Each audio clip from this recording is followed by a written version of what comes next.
Welcome to Hive Studios. My name is Lina Vaz. I'm the content editor at Hive, and with me today I have Jonathan de Mello, CEO and founder of JDM Retail. The pandemic has certainly accelerated e-commerce, so much so that some people even question the survival of the high street. Many businesses were forced to close their bricks and mortar stores, while shopping both online and on social media has registered a significant growth during this period. All these changes led to hybrid retail, combining online, social and offline shopping. To help us understand this phenomenon, we have with us Jonathan de Mello, founder and chief executive of JDM Retail. Good morning and thank you so much for being with us.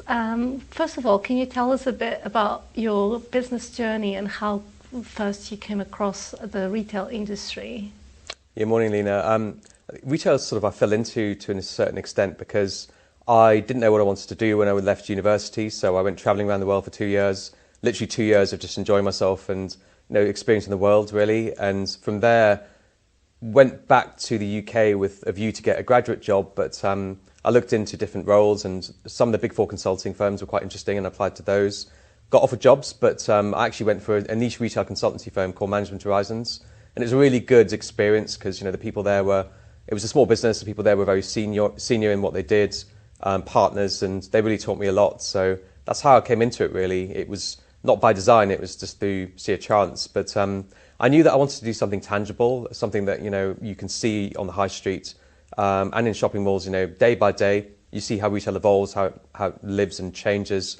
And for me, that was really interesting. So I knew that if I got involved in retail consulting, that whatever I do and whatever I consulted on, I could actually see the results of that flourishing in the high street potentially, as retailers expand or shopping malls get bought or invested in. So to me, retail now, looking back over 25 plus years of doing it, it was really a good choice, even though it was by chance that I came into it. Retail used to be quite straightforward, but nowadays people tend to jump from one platform to another, buy online to pick up in store, or buy on social media. How can retailers keep up with this?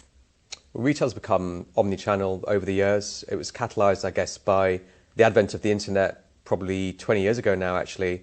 And since then, people have moved to online shopping. It's become pervasive. The likes of Amazon are dominant now in the sector. And the majority, not the majority, but certainly a big chunk of spend, non-food spend, goes through Amazon day by day in the UK and obviously globally as well. So retailers have had to evolve with the times, as we've seen a dampening consumer spending, various crises, obviously COVID being the most recent one, but also the cost of living crisis we're seeing right now too. So there's been lots of issues in retail, and retailers have had to diversify. As people have been in lockdown, during COVID, there's been a situation where people had no choice but to go online to shop. And so retailers have heavily invested in distribution channels which are non-physical, so e-commerce, m-commerce and all the rest of it. So essentially, I'd say retailers now are tech savvy and have modernised, but it's been a long journey for some of them, and they find it hard to keep pace with the likes of Amazon in terms of EBITDAs, margins, because it's generally cheaper to service people online because you don't have the physical shops, the payroll that comes with all of that. So really, I'd say retail is now very much about multiple channels as opposed to one channel, but some retailers are still stuck behind the times to a certain extent, and those are the ones that we've seen struggle and even fail, the likes of Arcadia and all their brands, Topshop, Miss Selfridge, Evans, Wallace, but also Debenhams and some of the department stores too. And like Milan or Paris, the average rent for stores in London has actually dropped. Why is this happening? I'd say rent in London has dropped, but it depends what you're looking at. So core London, Bond Street, Regent Street, etc., the prime areas that are managed streets, they have seen less strong rent reductions than elsewhere across the UK. So I'd say Manchester, Birmingham, Glasgow, comparable cities, or smaller cities, but certainly strong cities, have dropped by about 11% on average in prime areas. Whereas Bond Street, the core, West End, has probably dropped more like 5 to 6%. So because of lack of supply in a sense, so that street is static, it doesn't change. It's a number of units and that's it. So and demand is still strong from global retailers to trade stores. So yes, it has dropped, but it hasn't dropped as much as the rest of the UK. But when you compare it against European cities, that supply is even more constrained. So Milan and Paris, as you say, rents have dropped a bit, but they haven't dropped as far as, say, London or the rest of the UK. And again, it's a supply-demand thing. There's a lack of supply in some of these markets. And so because that capacity is constrained, demand is strong, therefore, we haven't seen as much of a drop in those markets. That's perfect. Do you think we will see more pop-up stores in the high street? Because in terms of cost, they're less demanding. Pop-up stores are absolutely becoming more prevalent these days because there's an excess of supply. So London aside, lots of high streets across the UK have a surplus of space, because of the demise of the department stores, the demise of many other retailers during COVID, and even, through the time that the internet was sort of pushing physical retail very hard, and we saw administrations and CVAs. So we have seen vacancy rates of beyond 20% in some high streets, even good ones. And so there has been an increased demand for pop-up space as a result, because retailers want agility to a certain extent, so they don't necessarily want to sort of, commit too much to a particular location without testing it first, and a pop-up allows them to do that, whilst minimising their cost, in terms of fitting out the store. They pay less in the way of rent from a pop-up, but they can still test the concept and test the consumer demand. So pop-ups absolutely are in demand, and we've seen two types of pop-ups. One is the retailers taking their own space and fitting it out themselves, and the other is the rise of Appear Here and other sorts of pop-up concepts that allow the retailer to lease essentially a white box, and they put the screens in, they put the staff in, and then the retailer essentially just showcases their product and it's sold by the staff in the store. So those two types, and I think the prevalence of kind of the latter, the more chain pop-ups is increasing, which is probably a good thing because it allows for a certain level of consistency. Landlords get a good covenant, in terms of rent payments and all the rest of it. So I think pop-ups are certainly something that will only ever increase. And is there an impact in the business online from the pop-ups, or is there no correlation between them? Well, physical stores do generate increased online sales, generally speaking. From the work we've done for multiple retail brands across the years, we found that where you have a physical space, it does generate additional online sales. It's what we call the halo effect. So when consumers walk past the store, they don't necessarily buy from that store. They may experience the brand by seeing it or actually going into the store. But then, that sort of, I guess, allows for some recognition online. When they see the brand in and among other retailers, they might pick that out more. There's a high propensity to do so. So that halo effect is certainly something we've been able to measure. And for big brands that have prominent physical stores, it certainly is something that's material. So where you've got Regent Street, Oxford Street, some of these big sort of busy centres, you can see a halo effect of millions of pounds of additional revenue on online channels and wholesale channels from having a physical store. But a pop-up isn't a sort of permanent fixture. So I'd say a pop-up doesn't deliver the same level of halo as a proper, fully appointed, expensive physical store does. Because, you can't provide an experiential service in a pop-up. You can provide some service, but it's really just to showcase the brand. So I'd say a full line physical store, over a long-term period would deliver a significant halo, whereas a pop-up wouldn't do that as much. But certainly it would still deliver some level of online uplift. How about department stores? Will they start reserving a space for pop-ups, or is this still considered a high-risk investment? Department stores are doing that, actually, in terms of pop-ups. They are reserving spaces for pop-ups. The likes of Selfridges have done that with some high-quality pop-ups recently. John Lewis haven't done it so much. House of Fraser have, to an extent. But they benefit from being part of Fraser's group, so they have the ability to trade across multiple brands. There's Fraser's, it's Sports Direct, it's Game, USC. So lots of different brands that they can sort of provide within one space. Not necessarily pop-ups, but they have the facility to do that. And so pop-ups absolutely in department stores is a thing. But the other thing to mention is shopping malls as well. So property owners have seen big vacancies in their malls. And as I say, vacancy rates are 15% plus in some malls. Higher in high streets, I'd say, but, still quite dominant in malls, the vacancy rates. So what they've looked to do is provide spaces for pop-ups where you have an area that's demarked. It could be, let's say, 20,000 square feet, within a mall. And that's purely reserved for pop-ups where different brands, be they online only or be they brands in general, like FMCG brands, can go in and provide a pop-up space for even as short as a day. There's some leases now that I've seen which are literally, you can take the space for the day But it tends to be for brands like Coca-Cola and others, to do that sort of thing. But, the longer term, sort of more online only brands, yeah, you can see pop-ups of up to 1 day to 6 months in some cases, even up to a year. Do we see emerging designers in those kind of pop-ups, or that's just not, it's more reserved for more established brands? Well, looking at the fashion sector, yeah, you do see some fashion players, designers are taking pop-ups as well here and there, but it tends to be few and far between. I've noticed Box Park, for example, in Shoreditch and other locations across the UK, that's providing more of a sort of designer feel, where you've got emerging fashion brands and maybe that have no physical stores but are providing space in Box Park. So that's, I guess, almost like a permanent pop-up destination in a sense. And there's more and more Box Parks opening across the UK.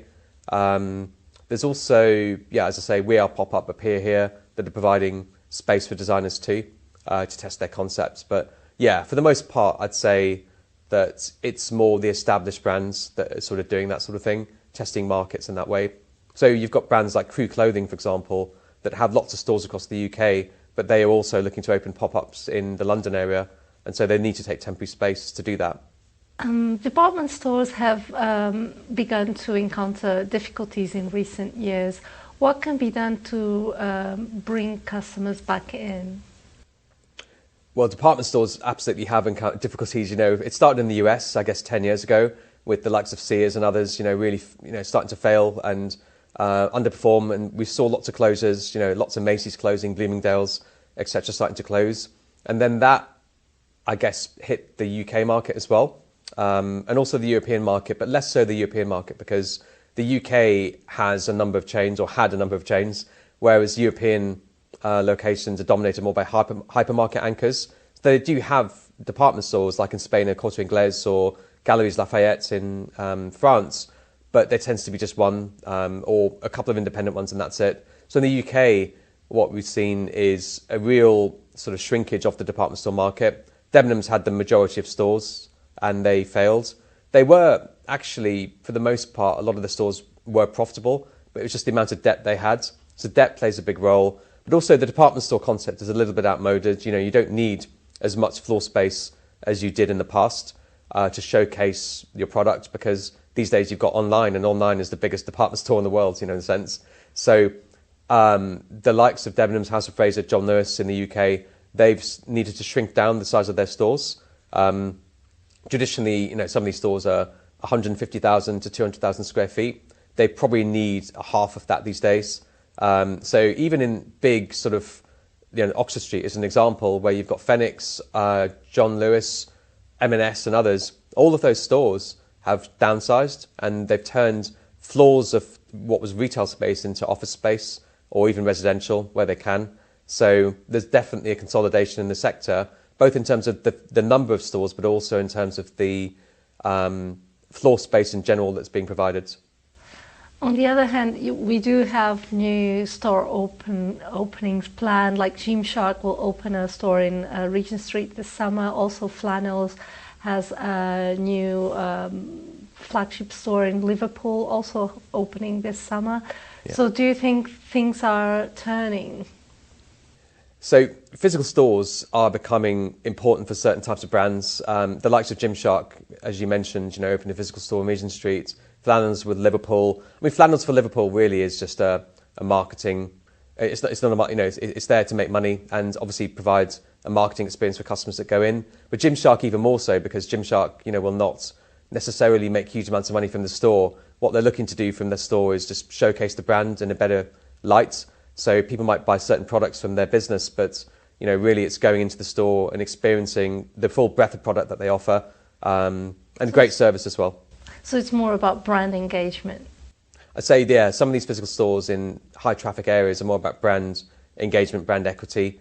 So the likes of Flannels, but also I'd say if you look at sort of around the UK, it's really about footfall and where the foot traffic is. So Samsung, as an example, opened a physical store in King's Cross, and that store doesn't make any money for them, but that store for them is a big marketing vehicle, to show the Samsung brand, so people can go in, experience the products, and test it and play with it. Or Microsoft, in Oxford Circus, another example of a brand showcase. So that's increasing, but only in high traffic areas. So it's not going to save the high street because, these brands wouldn't be going to Grimsby or wouldn't be going into Bootle or, North Shields, for example, but they certainly would be looking at the high traffic malls and the high traffic city centres. So London's West End, Birmingham, Glasgow, Manchester, and the big malls, like Westfield London, Bluewater, etc. What's so special about a physical store? Physical store can provide a showcase for the brands in a way that you can't get online, because online there's a lot of noise, essentially. So you have to seek out the brand that you're looking for online, whereas a physical store is it's right there in front of you as you're walking past it. So to a certain extent, you can't miss it. And then the idea is you have brand recognition, and then you go online and you buy from that brand more than you would all the other retailers that you might then look for the same products. So I'd say that the physical store provides more than just a transactional service these days. It's more about experience as well. So more and more we're hearing about 3D virtual stores and the metaverse, NFTs. How important it is to invest in this digital arena? Is this too early for certain brands, or is this something retailers should actually be considering right now? I think the metaverse is absolutely a channel that should be considered at this point in time, but perhaps not fully invested in at this point in time as well, because you've got lots of different metaverses. Decentraland is one of them, but there's 3 or 4 others that I've heard of. So which one do you invest in, if you're a retailer, and which one do consumers go to? Because consumers are inherently fickle. To me, it reminds me a little bit of search engines, when you had Yahoo and Ask Jeeves and all these others, and it eventually consolidated into Google. Or the same as, as sort of WhatsApp becoming more dominant in its sector, the mobile messaging sector. So I think we will see some consolidation, and I think the winner will be Facebook, or Meta as they're called these days, because they have everyone's data, essentially, through WhatsApp, Facebook, Instagram. They own all of that. So what they could do, and I think they will do, is create one metaverse which is free for everyone to get into. They can make people's avatars from their pictures, essentially, on Facebook, which is easy to do. And so they can provide the best possible, category-killing metaverse. And I think that's exactly what they're looking to do by changing their name to Meta. So I think I would probably wait and see before I invest heavily as a retailer. I think still it's worth looking at Decentraland and all these other ones, but I think it will consolidate into one metaverse, because ultimately consumers don't want to go into lots of different metaverses. The technology also isn't there at home yet, in terms of VR headsets. So we do have VR, but it's very expensive, and there's no one clear player in that either. You've got Oculus Rift, which is the Facebook one. You've got other sorts of VR headsets too. But to get into the metaverse and immerse yourself in it properly, I'd say that there's still a bit of time to pass before, as a retailer, you want to heavily invest in it, creating a physical store and everything else. But it's definitely something that should be looked at and considered at boardroom level, as a channel to look at. And as things evolve, potentially, yes, the metaverse is something to look at. In terms of sustainability, what can retailers do to regain their consumers' trust and improve their sustainability credentials right now? Well, sustainability is one of the key boardroom topics at this point in time, and it's certainly been pushed up consumers' mindsets with all the issues we've seen, globally, the environment in general, and just how millennials are perceiving themselves and their impact on the environment when they buy products. And fast fashion, on the other hand, has been, I guess, it's impacted the environment to a degree, in that products you can throw them away and buy a new one extremely quickly. Buy them online. It's Primark and others have really sort of cornered that market to a large degree. But retailers, certainly are, some of them at least, are looking to invest in sustainability more and more. The Coca-Cola store pop-up I mentioned, for example, it pushes that subject extremely hard, sustainability all the way through the store, which is good. And ironic in a sense, in terms of them as a brand and what they've done to Brazilian rainforests and that sort of thing, But I'd say that it is absolutely a topic, and ESG is becoming more and more important. So most retailers these days have appointed someone to head their ESG and look at the social impact of what they're doing as well as the environmental impact. So it is certainly key. It's just how they do it. What I would say is that physical stores, though, to me, are more environmentally friendly than online, because if you think about online and how it's distributed, we've got increased warehousing space, increased logistics, and therefore movement of trucks and vans in residential areas, and that is creating lots of congestion. So we're starting to see more and more traffic through high streets, through people ordering online. But the thing is, Amazon and others, you would order, say you order 5 products, sometimes they can come in different times, so you get 5 different deliveries sometimes for the same, order. If you're not in, then they have to come back, so there's a lot of additional pollution, air pollution through online home delivery, which and I think physical stores. Packaging as well. The packaging as well is an important facet because they're in boxes and polystyrene and that sort of thing. So packaging, congestion, all leads to potentially the fact that online has a higher carbon footprint than physical stores. So how do retailers become more sustainable? Well, they can invest more in physical stores. One last question. What should retailers be investing right now? What should be their priorities for the near future? Well, the cost of living crisis is the key facet that retailers need to really tackle right now. Inflation's rising, and what do they do in that instance? Because their costs are rising hugely through supply chain issues. It's harder to recruit staff for logistics and warehousing as well, so their payroll costs have gone up. So wage inflation is certainly not outpacing the rates of inflation in general, and so wages have to go up and up. So retailers' costs are rising, so how do they pass on the cost to the consumer? Or do they, because they'll lose demand then? So because consumers are feeling pinched, we're starting to see a coalescing, I guess, of a falling in consumer demand and also rising costs. So retailers are really going to feel a pinch very soon, and it's how they tackle that issue is the key. So becoming more efficient, investing in technology is one area. Partnerships, in improving collaboration with certain suppliers could also be another area. But fundamentally, it's about sort of focusing on their products and, back to basics essentially for retail, which is moving the right products to the consumer at the right time. And that's something that some retailers will be able to do effectively and others not. The likes of Next are very effective at doing that, for example, and planning ahead. So they've already got their autumn, winter season planned. They will be increasing prices, but, they've got the product lined up and everything else. So I'd say they're a good paragon of kind of where other retailers need to get to. But yeah, I'd say that the cost of living crisis is certainly the biggest concern for retail right now. And it's how retailers tackle it that will be key. So thank you so much for being with us today and for your amazing insights about the retail industry. Thank you, Lina. Really good to see you again. And thank you to all of you for watching.